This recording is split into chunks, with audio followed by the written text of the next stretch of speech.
until the system could be analyzed, so you don't make a mistake? Russert asked, noting that Ryan was the head of Bush's campaign in Illinois.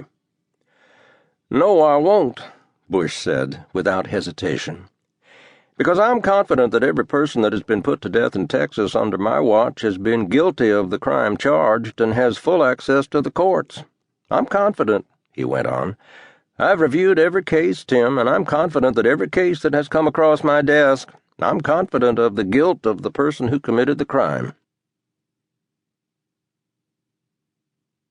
Bush was throwing down the gauntlet in a move reminiscent of Senator Gary Hart's challenge to the media during the 1984 primaries to prove his marital infidelity.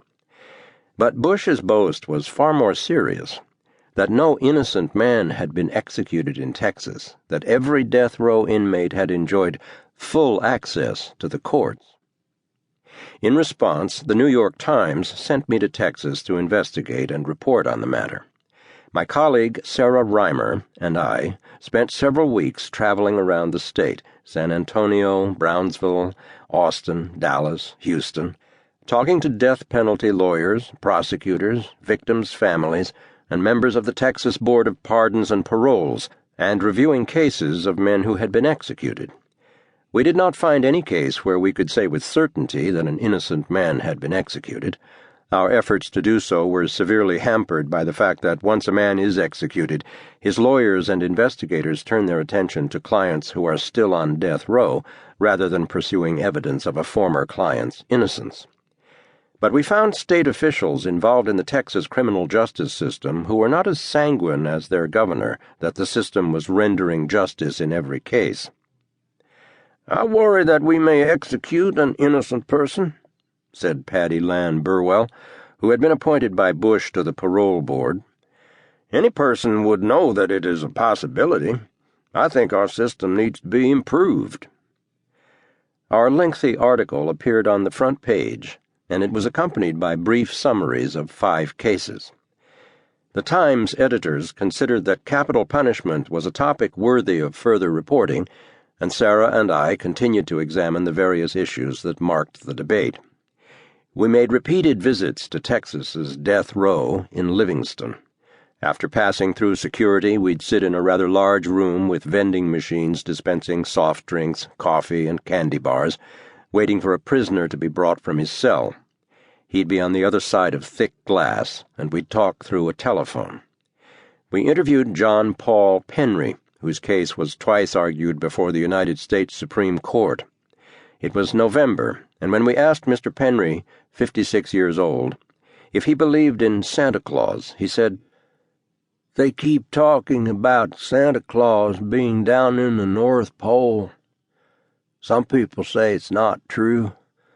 I got to where I do believe there's a Santa Claus." One of our front-page articles, Executing the Mentally Retarded Even as Laws Begin to Shift, was cited by both the majority and the dissent in Atkins v. Virginia, the landmark Supreme Court case that held it was unconstitutional to execute a person who was mentally retarded. We were given unexpected insight into the generally poor quality of trial representation provided defendants facing the death penalty when we interviewed a gregarious Houston lawyer named Ronald Mock. He had had more clients executed or awaiting execution than any other lawyer in the country, which didn't seem to shame him at all. Mock boasted that he had flunked his criminal law course and was a heavy drinker. "I drank whiskey with judges," he said. "I drank whiskey in the best bars." He insisted it didn't affect his performance, and judges kept appointing him to represent defendants in capital cases. We reported beyond the South. I went to Idaho when Charles Fain, who had been on death row for 18 years, was released after DNA established his innocence. At some point, I heard about the South Carolina case of Edward Lee Elmore.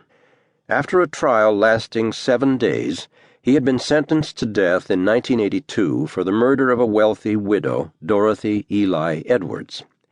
His conviction was overturned on appeal.